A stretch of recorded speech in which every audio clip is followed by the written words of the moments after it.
بسم الله والحمد لله. أنا لما حدق لي علي محمد حسن تريها صديق دقمة على هذا waxaan rabaa inaan meeshan ka soo gudbino shirkeena jaraa'id waxa uu ku saabsan yahay inaan la wadaagno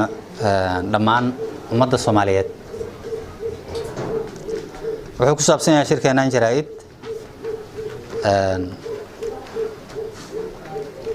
kiiskii dilka ahaa ee gabadhii laga tuuray hoteelka Muqdisho taariikhdu markay ahayd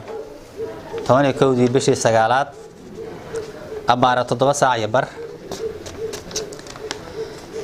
kiiskaas markaan ka helay information iyo amaamir taliskeena good aan u hawl galnay si dhab ah aan isku daynay in yaawd inaan wax ka ogaano waxa soo galay degmada iyo waxa ka baxaya iyo waxa ku dhex jira dhammaan hawl gelinay ciidamada booliska Soomaaliyeed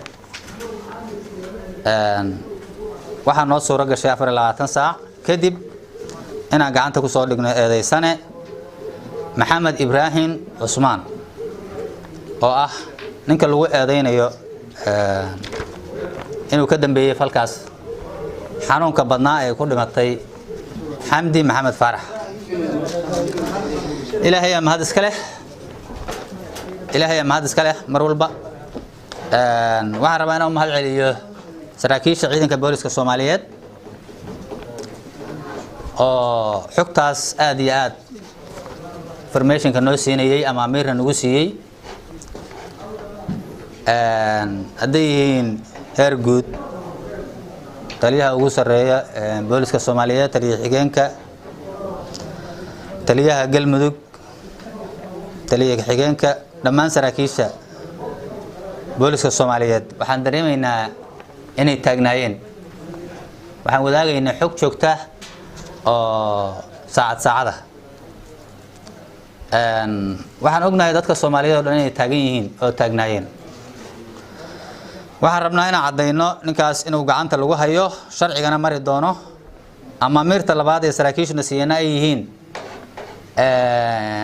in lagu soo celiyo sharciga oo aan diyaarad saarno caasimadana aan geyno Muqdisho sidaas ayaan amar ku qabnaa gacanta ayaan ku haynaa waa kan garabka bidix fadhiya waxaan soo qabanay 6 saac iyo 43 daqiiqo xalay ayay ku guuleysteen ciidanku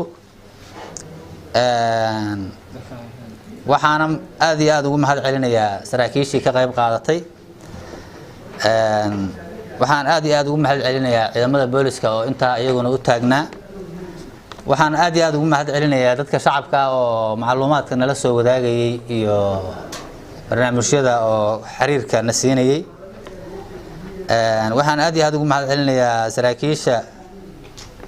sarsare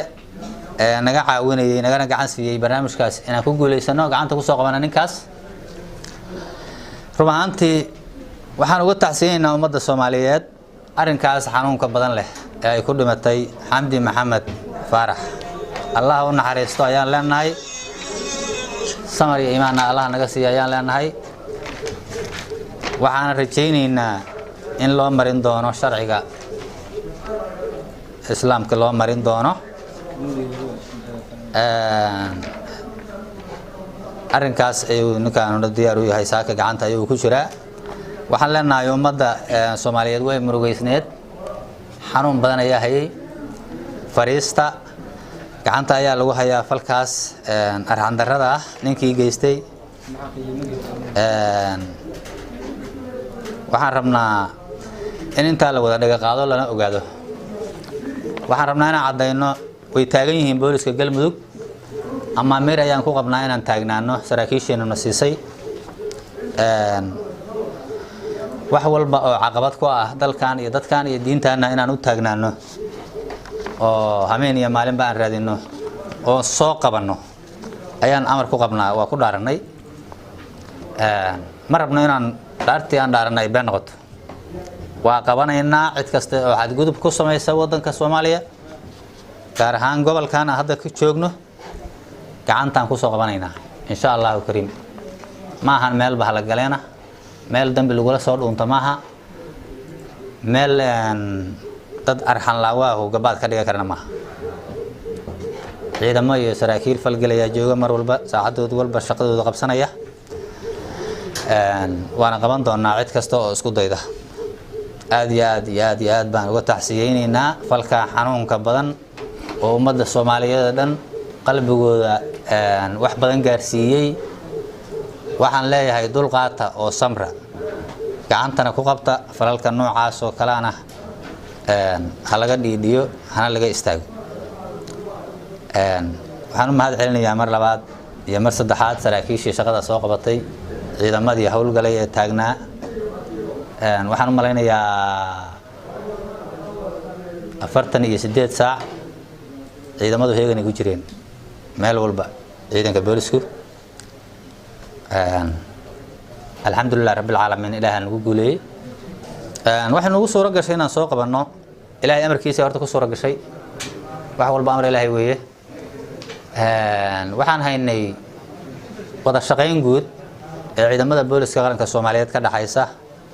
saraakiisha ugu sareysa iyo askarta ugu sareysa iyo fadhi walba waa loo wada taagnaa sargaal iyo sargaal xigeen dabley iyo alifley waa loo taagnaa arintan waxaa loogu taagnaa ciidanka booliska Soomaaliyeed ama amiir ayaan kala qaadanayna 10 saac 9 saac oo habeenimo waxaa loogu taagnaa xanuunka ay leedahay arintaas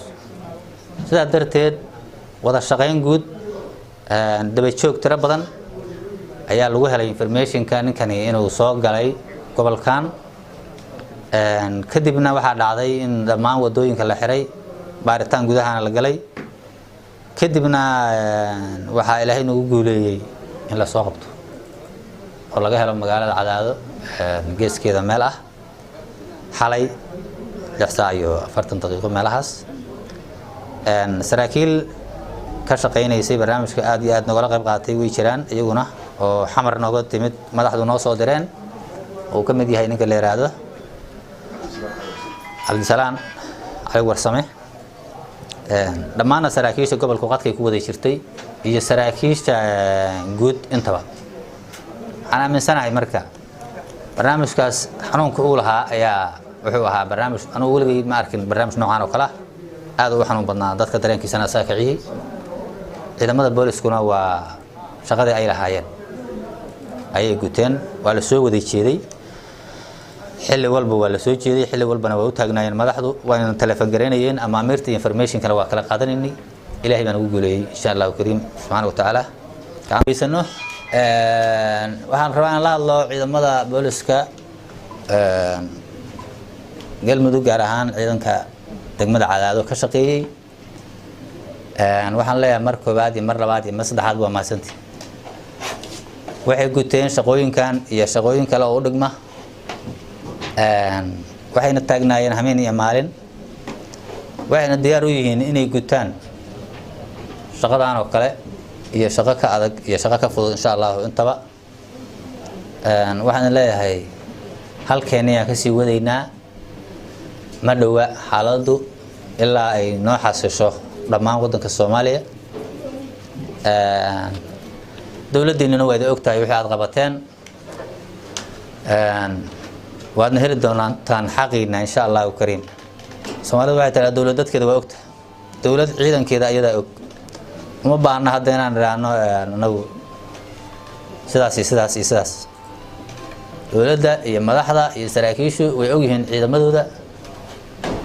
shaqadiina hore u sii wata waad ku guuleysateen waadna ku guuleysan doontaan shaqaan noo ballan insha Allah kariim aad iyo aad